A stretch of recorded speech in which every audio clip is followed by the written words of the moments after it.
Si tengo que pensar en qué prácticas van a ser obsoletas los próximos años, la primera pregunta que me haría es qué prácticas son obsoletas hoy. Cuando surge Internet,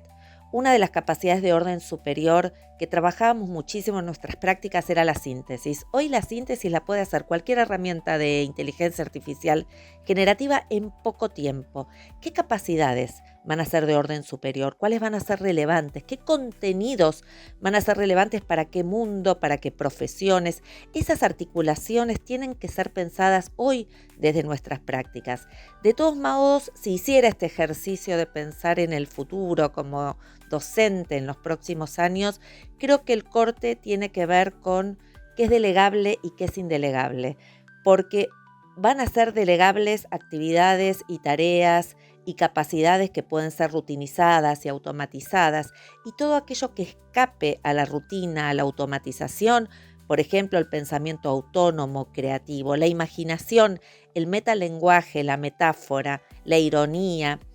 todo lo que pueda ser pensado desde la simbolización, desde una mediación simbólica, la palabra, pero también la imagen como símbolo, esas mediaciones simbólicas, esa posibilidad de crear, de co-crear, también de imaginar, de metaforizar, de ese metalenguaje, es algo que no va a ser obsoleto y que me parece que tiene que ver con esa riqueza de la que hablaba Vygotsky en la relación de lenguaje y pensamiento. Cuanto más rico sea ese lenguaje, cuanto más rica sea la posibilidad de pensar mediante símbolos, creo que esas prácticas no van a ser obsoletas.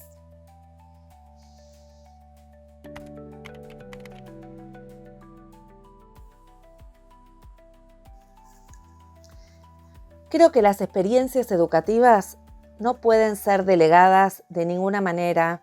ni reemplazadas por la inteligencia artificial generativa. Lo que entendemos como experiencia, aquello único, aquello vivencial, aquello que nos caracteriza también como seres humanos en el marco de una institución, sea formal o en educación no formal,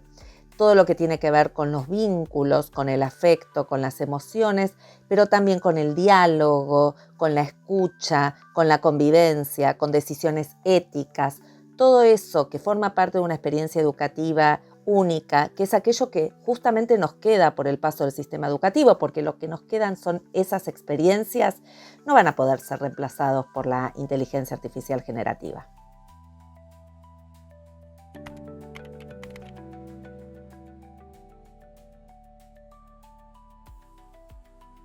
La inteligencia artificial generativa ya forma parte de nuestras prácticas, desde los estudiantes y también desde los docentes que utilizamos estas herramientas. Creo que es una oportunidad la experimentación, probar, comparar las herramientas, entender la diferencia entre una herramienta que trabaja con fuentes cerradas de experiencias que tienen que ver o tareas que tienen que ver con una apertura a otras fuentes. El riesgo de los datos sintéticos, de las alucinaciones, sigue siendo un riesgo. Quizás en los próximos años es un riesgo cada vez menor porque avanzan estas herramientas y están cada vez más curadas justamente porque las entrenamos. Entonces, me parece que la oportunidad, la experimentación, es probar su potencialidad justamente y también entender cuáles son estos riesgos que hoy tienen que ver con las alucinaciones y los datos sintéticos. Y hay una pregunta que todavía no nos estamos haciendo y es ¿cómo podemos generar hipótesis de anticipación que no sean reactivas? Siempre en educación, en la universidad y en el sistema educativo en general, estamos respondiendo a tendencias culturales que vienen del mundo corporativo, que no las decidimos.